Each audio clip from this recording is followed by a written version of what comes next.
I've got an XRP update for you. We're going to talk first about Trump saying we are poised to have a crazy and insane market.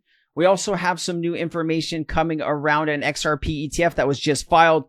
We're going to take a look at the ECB's European Commission roadmap for their CBDC. I also have a bunch of other scoops here around the Ripple case. There's some new news that we might be getting the Ripple case behind us. And there's a few other things here I want to talk to you about. So first, let's start here. Trump sparks crypto friendly. President Trump says, I think the markets are going to soar. Experts predict a massive crypto bull run. Let's play it and let's listen to what he has to say here. Financially, we'll be stronger than ever before.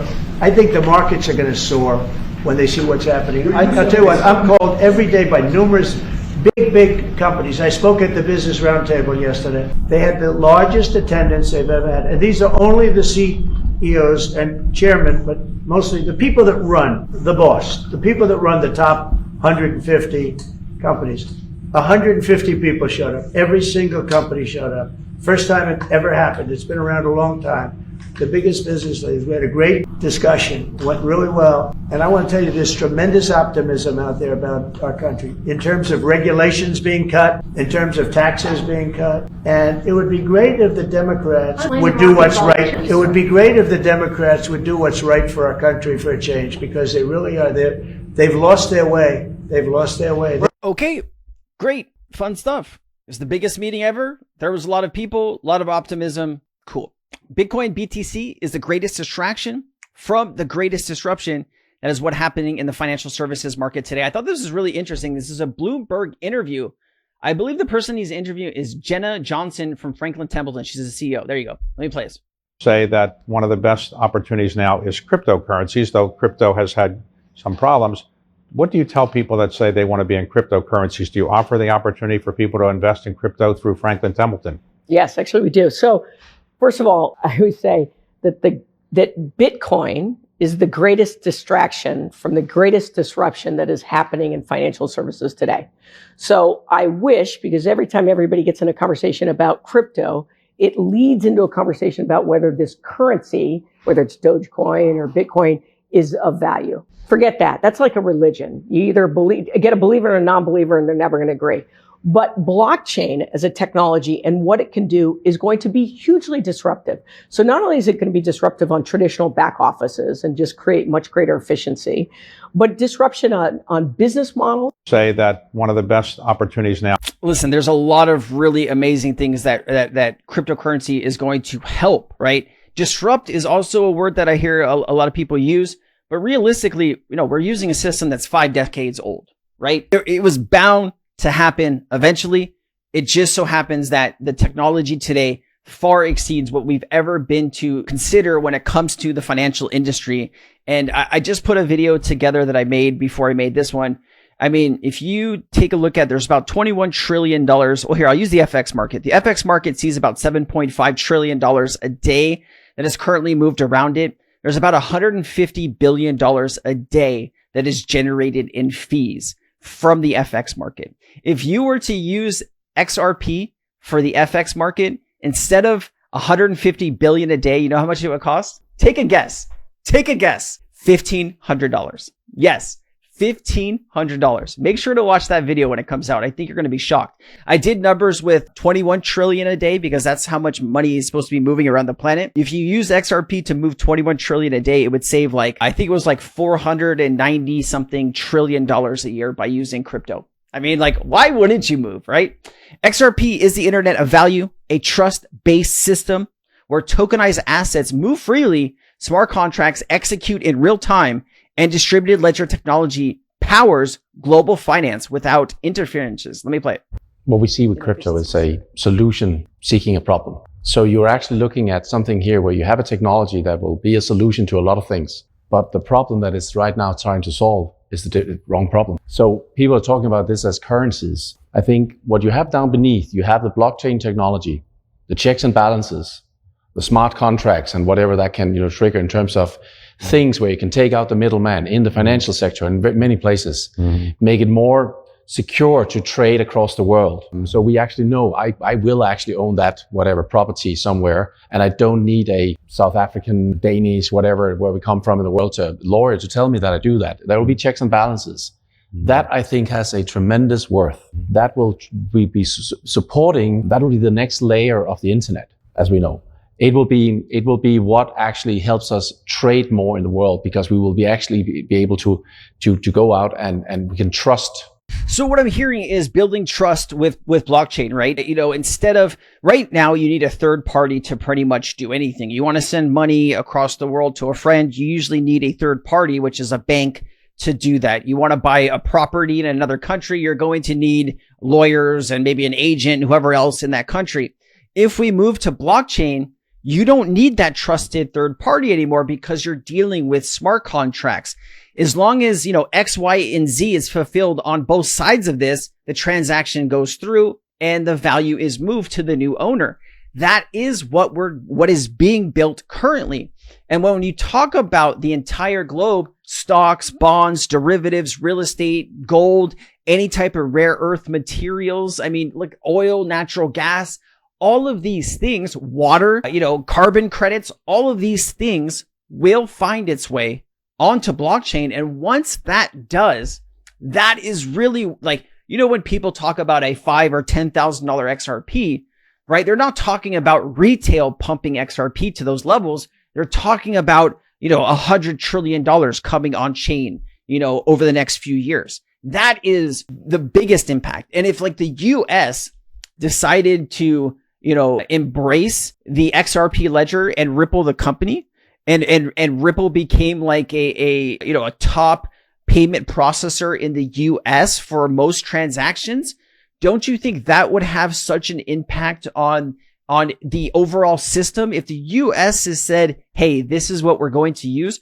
other countries will run to use that exact same system, because when there is trade, when there is money being lent out or money given to these countries, they want to use the same type of systems to move that value seamlessly. So anyways, a lot of stuff other happening here. Journalist Eleanor Terrett, big shout out to Eleanor Terrett. She just says reports that the SEC and Ripple case is wrapping up and could be done over any day now. So she says, 2 well-placed sources tell me that the SEC versus Ripple case is in the process of wrapping up and it could be over soon. My understanding is that the delay is reaching an agreement is due to Ripple's legal team negotiating more favorable terms regarding the August direct court ruling, which imposed a $125 million on the company and included a permanent injunction preventing the company from selling XRP to institutional investors. Interesting. So let's finish here and we'll come back to this. The argument, I'm told, no, you know what? We're here. It's fresh. Let's talk about it. So Ripple unlocks the escrow, right? Every month, a billion odd XRP gets released. Ripple decides what to do with that. Sometimes they sell it to institutional investors. If the US government won't allow them to do that, Ripple might end up gifting XRP to governments all around the world. Think about it. If Ripple cannot sell this XRP, what use is it to Ripple? If they just hold on to it forever, it's not really a good use case for it. But they could gift some of it to the US, Japan, Australia, the UK, any other type of ally, like in NATO or something, let's say, or they could go to the UN.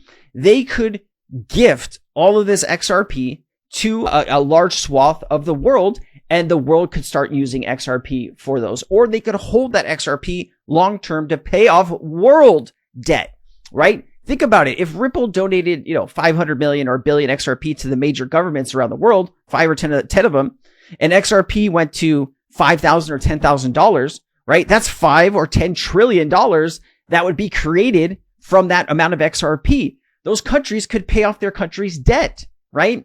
And we could all be in a better situation. I think that is something that could be highly sought after. Obviously, Ripple wants to be able to sell this XRP. That's what they're probably working out. Says the argument, I'm told, is that if the new SEC leadership is wiping the enforcement slate clean from previous targeted crypto firms because it believes regulatory clarity will resolve the underlying issue, why should Ripple still be penalized? Accepting the Torres ruling as it stands now would mean that Ripple is essentially agreeing to admit its wrongdoing, but now the SEC itself is seemingly unsure whether any wrongdoing occurred. Remember, the SEC is dropping all cases in the crypto industry that don't involve fraud. There's no real playbook for this kind of thing, which could explain the cases taking longer to resolve. I mean, that's really fair.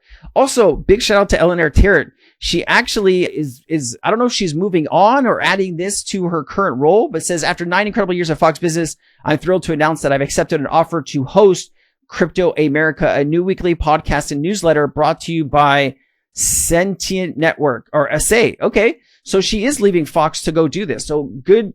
Big shout out to Eleanor for all the things that she's done. She's actually one of the people that I highly respect that has been reporting on the crypto market and the Ripple at SEC case for quite some time. She's always said things that mattered and is real and true. Big shout out to her, and congratulations to her. All right, here you go. Breaking: Japan lowers XRP taxes. Let's play it. Japan, you have to think about SBI. SBI is one of the biggest companies out there. And one of the reasons why is their commitment and has been behind Ripple. And they continue to grow. They currently hold 9% share based on their actual holdings of XRP. Their stockholders are saying, hey, don't sell the XRP. Our stock will go down.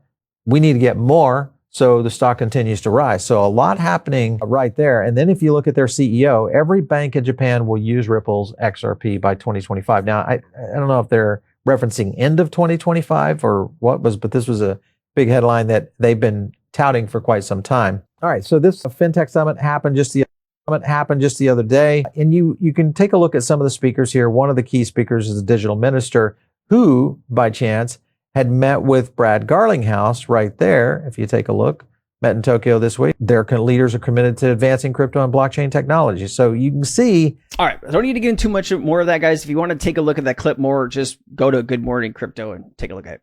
All right. This has been popping up in the feed. Patrick Bet David. Is the guy's real name Bet David? It's kind of a cool name. He owns some XRP. He owns a lot more Ethereum and he owns a lot more Bitcoin. But just listening to all of these different clips that he's like talking about Ripple and XRP, it sounds like when he's talking about this, he's like, oh, this makes sense. This makes sense. You know, let me play this. For someone that doesn't want to specialize in this, it is something you have to pay attention to. Here's why. Let's just say XRP decides to, all of a sudden, they replace SWIFT. Let's say that happens. If XRP replaces SWIFT and FedNow, you know what happens? Let me give you some numbers here. XRP's ledger processes transactions in 3 to 5 seconds at nearly no cost, making it significantly faster and cheaper than SWIFT. So SWIFT processes $5 trillion daily, or 1.25 quadrillion annually. If you didn't know what that was, quadrillion annually, SWIFT. If XRP captures 5 to 10% of volume, let's just say 10% of volume, $125 trillion annually. The demand for XRP, by the way, it could be any of these other technologies we're talking about. Analysts estimate that a $10 trillion market cap could push XRP's price to $100 per token, with full replacement potentially driving it up to $1,000. So about $2 trillion would be about $35 with the current circulating supply. So if you added, times 5 times that, you'd be looking at more like $170 XRP. And then obviously, if you can reduce the circulating supply, I did do some numbers here. Sometimes these things can be a little finicky, but this is basically saying, annual transaction volume, circulating supply versus velocity. Actually, if they process $125 trillion annually, Perplexity is saying that the XRP price could reach $539. Also, guys, you have just a insane amount of banks and different ETF filings for an XRP ETF. I just can't imagine that somebody like JP Morgan, BlackRock, some of these other ones are not going to be coming in here soon. They're going to want to be making money off of this. JP Morgan's own analyst predicted $3 to $8 billion going into an XRP ETF. Also, this is an older clip, but hey, we're talking about a high price for XRP. It's not just me that believes, we can get there one day. 100K is a lot, man. Like the circulating supply of XRP would need to be like 1% or below. And you would need like, hundreds of trillions of dollars on the XRP ledger to get to this type of level, but let me play this. XRP to $100,000? Here's how. There are experts out there that are predicting the price to go up to $100,000 at least for XRP. How is this going to happen? Well, they believe that the idea is that massive entities start tokenizing assets on the XRP ledger and essentially holding value on the XRP ledger. This will limit the supply of XRP that is available to use for on-demand liquidity. When you've got a smaller supply of tokens to use for the on-demand liquidity and a higher amount of transactions to use those small tokens with, the price of an XRP has to skyrocket. I love it, man. Love to see that. You also have this. Brad Garlinghouse claims this week is the best week. So this was an older clip from I think maybe a few months ago. But the reason this is important is because you need to listen to what Brad's saying here, right? Because of the shift in the US toward, it was hostile under the Biden administration, and now under Trump, everyone's getting the green light to use crypto, right? America wants to be the crypto capital of the world. So do a lot of other countries. But this created a FOMO type event for institutional and banks to come to Ripple and say, hey, we really want to work with you. Now that all of this stuff is lifted and crypto will be able to be used in America, let's go. Listen. This week will probably be the best week of signed contracts at Ripple ever. Right. Wow. It has been a massive call to action because, again, Facebook kind of came out and said, we don't need Western Union anymore. Right. Well, if you're a bank, if you're Western Union, that's interesting. And I think the banks realize that if Facebook is going to be a competitor in this space, they can't depend upon a technology like Swift to compete in the marketplace. So I want to go to questions in just a second. So please think of. Thank you. When you said that it was the best week for Ripple contracts ever, was that a factual statement or are you just hoping? No, that's a factual statement. That We the will probably- Facebook announcement has absolutely catalyzed contract activity. Was this from Libra's announcement a few years ago? I thought this clip was recent, but now hearing this, I'm like, oh shit, this is probably older. I do apologize if I got the time wrong, but let me just finish the clip. So we may have been talking to a bank, a payment provider for 6 weeks, 6 months about a contract. This has been a call to action. There's no question. I was texting with our head of sales, a guy named John Mitchell. He flies around the world more than anybody I've ever met. And, this is going to be a record week for. Listen, the amount of times that we've heard it's a record week for Ripple is increasing, right? It doesn't get bigger than Ripple in the crypto space. Ripple is the biggest blockchain infrastructure company. And being the biggest, the most notarized, they have more marketing than any other crypto product I've seen on the market, right? When you are telling people you're the best and you actually have a suite of just truly game-changing technologies, more and more and more, you're going to get more and more and more customers. It's just how it goes, right? People want to work with the best, right? Even if it costs a little bit more, they'll still want to work with the best because then they can tell their customers, hey, we're working with Ripple. That's how it goes. Anyways, guys, I hope you liked the video. Please hit like, please share it. Let me know if you made it to the end. I love you. You have a great day. Have a great week. 2 more days to the weekend. This will come out on Thursday. You got Thursday and Friday, and then it's the weekend. Have a good one.